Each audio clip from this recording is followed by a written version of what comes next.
அனைவருக்கும் வணக்கம். இன்று காலை நிஃப்டி ஓப்பன் ஆகும் பொழுது 100 பாயிண்ட்டுக்கு மேலே பாசிட்டிவாக ஓப்பன் ஆனது. பின்னாடி பார்த்திங்கனாக்கா பாகிஸ்தானுக்கும் இந்தியாவுக்கும் சண்டை வர பதற்றமான சூழ்நிலையில் நிஃப்டி கிட்டத்தட்ட ஒரு 400 பாயிண்ட்டு கிட்ட நெகட்டிவாக போச்சு. இது ஒரு தற்காலிக நெகட்டிவ் நியூஸு.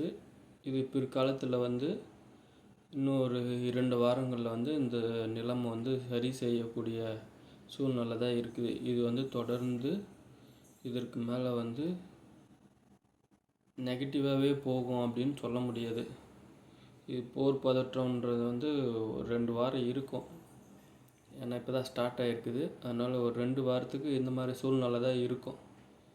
அதனால் இந்த நெகட்டிவான சூழ்நிலையை நம்ம தற்காலிகமாக பயன்படுத்தி கொஞ்சம் கொஞ்சமாக எந்த கம்பெனியெல்லாம் நல்ல கம்பெனி, அது எது அதிகமாக இறங்குதோ அந்த கம்பெனியில் நம்மளுடைய முதலீடுகளை கொஞ்சம் கொஞ்சமாக வாங்கிறது நல்லது.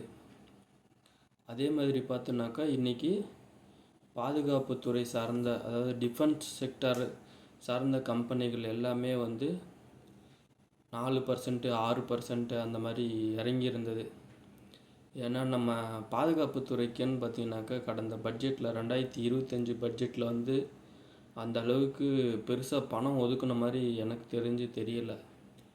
அதனால் இந்த மாதிரி ஒரு அசாதாரணமான போர் பதற்றமான சூழ்நிலையில் இந்த மாதிரி பாதுகாப்புத்துறை சார்ந்த கம்பெனிகள் இறங்குறது சாதாரணமாக போயிடுச்சு. அதுக்கப்புறம் பார்த்திங்கனாக்கா பாகிஸ்தான் பங்குச்சந்தை பார்த்திங்கன்னா நேற்று 13% கிட்ட இறங்கியிருந்தது. அதனால் அவங்க என்ன பண்ணாங்கன்னா, அந்த கவர்மெண்ட் ஸ்டாக் மார்க்கெட் இயங்காது, எப்போ மறுபடியும் இயங்கும் அப்படின்றது நாங்கள் பிற்காலத்தில் அறிவிக்கிறோம் அப்படின்னு சொல்லிட்டு ஷட்டவுன் பண்ணிட்டாங்க. அதனால் பாகிஸ்தான் பயங்கர பீதியில் தான் இருக்காங்கன்றது இதன் மூலமாக நமக்கு கண்கூட தெரியுது.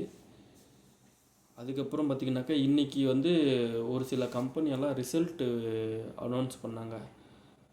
அதாவது ஜனவரியிலேருந்து மார்ச் வரைக்கும் அவங்களுடைய சேல்ஸ், ப்ராஃபிட் அதோட ரிசல்ட்டை அனௌன்ஸ் பண்ணாங்க.